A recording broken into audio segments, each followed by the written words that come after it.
आजच्या या व्हिडिओची सुरुवात करण्याआधी मी तुम्हाला पुण्यातल्या काही क्लिप्स दाखवतो. व्हिडिओ क्लिप्स आहेत आणि या व्हिडिओ क्लिप बऱ्या बोलक्या आहेत. पुण्यातली गुन्हेगारी कशा पद्धतीनं फोफावते आणि ती का फोफावते त्याचं सगळं सार या व्हिडिओमध्ये आहे. हा व्हिडिओ तुम्ही आधी बघा. नेकी का काम अंधेकर का नाम, अंधेकरांना मत म्हणजे विकास कामाला मत. बघा मला कसं आणलेलं आहे लोकशाहीमध्ये, हे लक्षात घ्या. मी उमेदवार आहे, उमेदवार दरोडे कोण नाहीये. नेकी का काम अंधेकर का नाम, अंधेकर जिंदाबाद. तर हा व्हिडिओ तुम्ही बघितला. हा आहे बंडू आंदेकर, अट्टल गुन्हेगार. म्हणजे पुण्यातल्या लोकांना आणि पुण्याबाहेरच्या लोकांना सुद्धा आंदेकर टोळी माहिती आहे. तर हा तिचा प्रमुख आहे बंडू आंदेकर. काय म्हणतो हा? नेकी का काम आंदेकर का नाम, आंदेकरला मत म्हणजे विकासाला मत. बघा मला कसं आणलंय, मी दरोडेखोर आहे का, हे तो ओरडून ओरडून सांगतोय. आणि वनराज भाऊ आंदेकर जिंदाबाद. बंडू आंदेकर आज पुण्यातल्या भवानीपेठ क्षेत्रीय कार्यालयामध्ये निवडणुकीचा अर्ज भरण्यासाठी सादर झाला. त्या ठिकाणी त्याला आणण्यात आलं. असं दोरखंडाने बांधून त्याला आणलेलं होतं. तोंडावरती त्याच्या स्कार्फ वगैरे सगळा बांधलेला होता, काळं फडकं. आणि त्याला तसं आणल्यानंतर तो काय म्हणतो की बघा मला कसं आणलंय, मी काय दरोडेखोर आहे का. आणि त्यानं आज अर्ज दाखल केलेला आहे. आंदेकरला मत म्हणजे विकासाला मत. हे दृश्य आहे पुण्यातलं. ज्या पुण्याची ख्याती सुसंस्कृत शहर, विद्येचं माहेरघर म्हणून ओळखलं जातं, त्या पुण्यातली ही दृश्य आहेत. तशी बघितली तर ही दृश्य पुणेकरांना नवीन नाही आहेत. पुण्यामध्ये बऱ्याच गँग आहेत, त्यातली एक टोळी आहे आंदेकर. आता आंदेकर कोणत्या प्रकरणामध्ये आतमध्ये आपल्याला माहिती आहे. सप्टेंबरमध्येच ते प्रकरण घडलं नाना पेठेमध्ये. आयुष कोमकर प्रकरणामध्ये सध्या आयुष कोमकर एक मुलगा होता, त्याच्या सगळ्या प्रकरणामध्ये हा बंडू आंदेकर सध्या जेलमध्ये आहे. आता पोलिसांचा बंदोबस्त याच्यासाठी आणि त्याला भवानीपेठमधल्या त्या क्षेत्रीय कार्यालयामध्ये आणलं. पुणे महानगरपालिकेमध्ये त्याला नगरसेवक व्हायचं आहे आणि त्यासाठी त्यानं आज अर्ज दाखल केलेला आहे. जेलमध्ये राहून तो आता पुण्यातलं राजकारण हँडल करणार आहे, पुण्यातल्या निवडणुका हँडल करणार आहे. तर बंडू आंदेकरच्या कुटुंबातल्या आणखी दोघी जणी, म्हणजे फक्त बंडू आंदेकर नाही आहे, अख्खी फॅमिली आहे. फॅमिलीमधली लोक सुद्धा निवडणुकीमध्ये उतरणार आहे. कोण कोण आहेत तर लक्ष्मी आंदेकर, म्हणजे हा जो बंडू आंदेकर आहे याची भाऊज आहे लक्ष्मी आंदेकर, आणि वनराज आंदेकर त्याची पत्नी सोनाली आंदेकर. या दोघांनी सुद्धा आज याच कार्यालयामध्ये जाऊन त्या ठिकाणी अर्ज सादर केलेला आहे. आता आम्हाला निवडणूक लढू द्या यासाठी यांनी कोर्टामध्ये अर्ज सादर केलेला होता की आम्हाला निवडणुका लढायच्या आहेत पुणे महानगरपालिकेच्या आणि त्यासाठी आम्हाला कोर्टानं परवानगी द्यावी. तर कोर्ट काय म्हणतं त्याच्यावरती? कोर्ट त्यावरती म्हणतंय की निवडणूक लढवणं हा प्रत्येक नागरिकाचा घटनात्मक अधिकार आहे आणि त्यासाठी कोर्टाची परवानगी नाही आहे, बिंदास लढा, हे असं कोर्टाचं म्हणणं आहे. आता सोनाली आंदेकर आणि लक्ष्मी आंदेकर आणि बंडू आंदेकर यांनी विशेष मोक्का न्यायालयामध्ये परवानगीसाठी हा अर्ज दाखल केलेला होता आणि कोर्टानं त्यांना म्हटलं लढा तुम्ही, हा तुमचा अधिकार आहे, घटनात्मक अधिकार आहे निवडणूक लढणं. तर ही सगळी व्यवस्था आहे आपल्याकडची आणि आज कोर्टानं आदेश दिल्यानंतर किंवा कोर्टाच्या परवानगीनं त्यांना आज पोलीस संरक्षणामध्ये, म्हणजे पोलिसांचं संरक्षण बघा किती आहे, 2 जण त्याला ओढतायत म्हणजे त्याला बांधून दोरखंडाने आणि आजूबाजूला पोलिसांचा ताफा आणि त्याला आणणं आणि नेणं मोठी रिस्क आहे. एवढी रिस्क असलेला माणूस कदाचित निवडून येऊ शकतो. म्हणजे आलेले आहेत ही लोक. लक्ष्मी आंदेकर या माजी नगरसेविका आहेत, तर ही लोक निवडून आलेली आहेत. यांनी पुण्यामध्ये राज्य केलेलं आहे, राजकारण केलेलं आहे. आणि जे गँग म्हणतो ना आपण पुण्यातल्या वेगवेगळ्या, तर त्यातली ही एक गँग आहे. त्यांचं एक वेगळं विश्व असतं गँगवाल्यांचं. हे सगळे जेलमध्ये आहेत.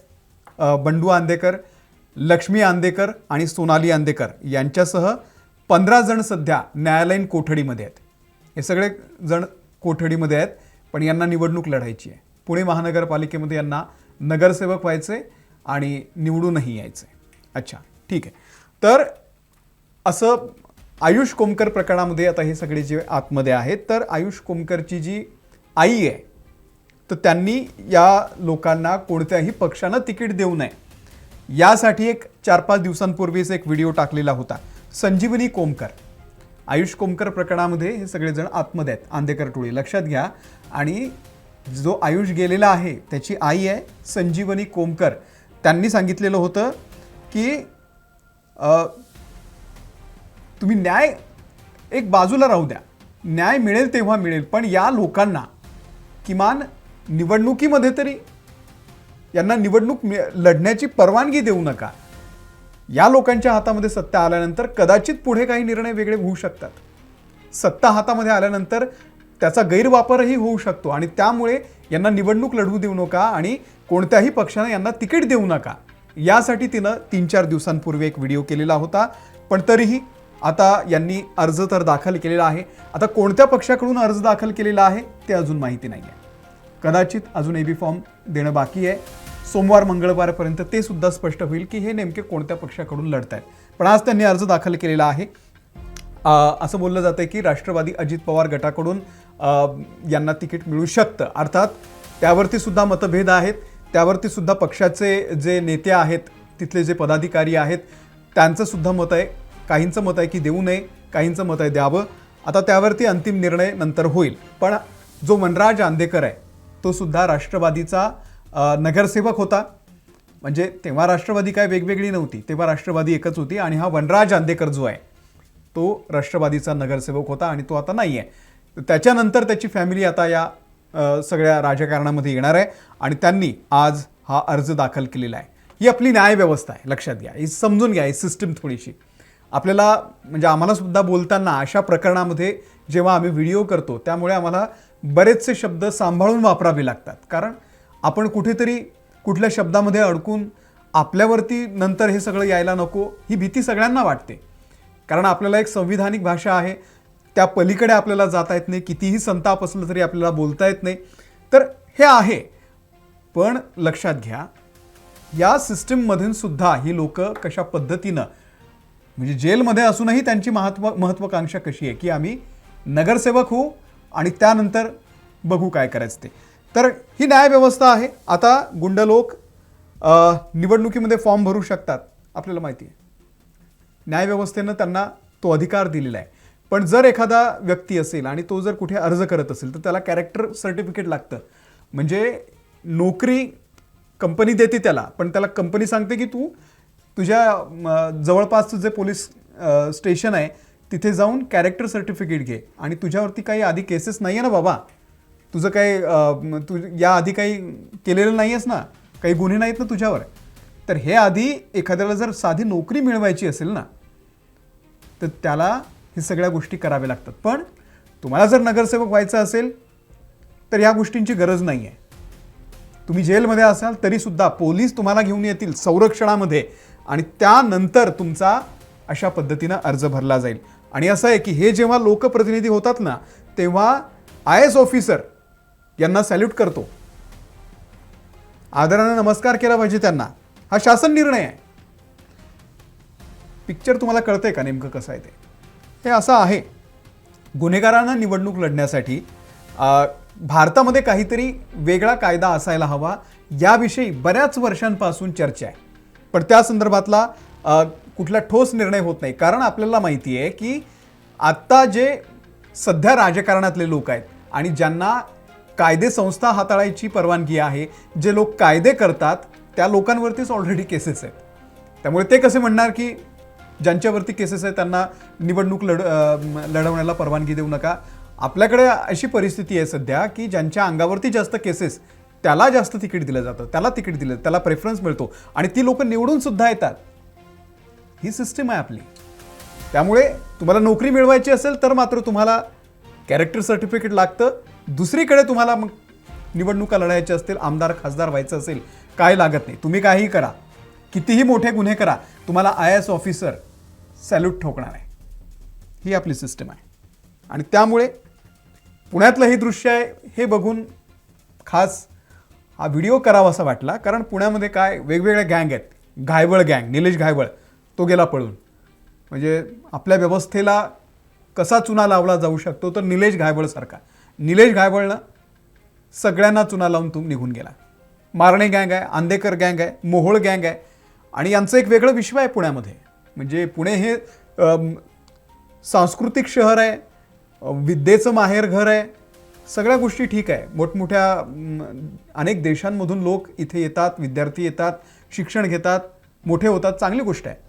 पण त्या पुण्यामध्ये हे जे दुसरं पुणे आहे, गुन्हेगारांचं पुणे, याविषयी सुद्धा बोललं पाहिजे. आणि हे हे हे हे जे दृश्य आहे आजचं, हे याचंच द्योतक आहे की तो काय म्हणतो, नेकी का काम आंदेकर का नाम, आंदेकरला मत म्हणजे विकासाला मत आणि वनराज भाऊ आंदेकर जिंदाबाद. हे असं दृश्य आहे पुण्यातलं. तुम्हाला याबद्दल नेमकं काय वाटतं? बीड तर उगाच बदनाम आहे असं काही लोक, आता मगाशी एक व्हिडिओ टाकला होता आम्ही, त्याच्या खाली लिहितात लोक की बीड तर उगाच बदनाम आहे, पुण्याबद्दल कोणी बोलत नाही. तर पुण्याबद्दल सुद्धा बोललं पाहिजे, या गुन्हेगारीबद्दल बोललं पाहिजे. अर्थात आपल्याला त्यांच्या अजून केसेस सुरू आहे, कोर्टात सगळं काही फायनल होईल. पण हे जे लोक आहेत यांचा इतिहास स्वच्छ आहे आणि तरीही राजकीय पक्ष यांना तिकीट द्यायला उत्सुक असतात, हे विशेष आहे.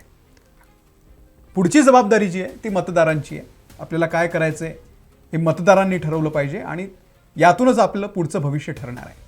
तुम्हाला या सगळ्या दृश्यांबद्दल नेमकं काय वाटतंय? पुण्यामध्ये जे घडतंय फार बोलकं चित्र आहे पुणेकरांसाठी. तुम्हाला जे वाटतं ते कमेंट करून सांगा, निदान आपण कमेंटमध्ये तरी बोलू शकतो. धन्यवाद.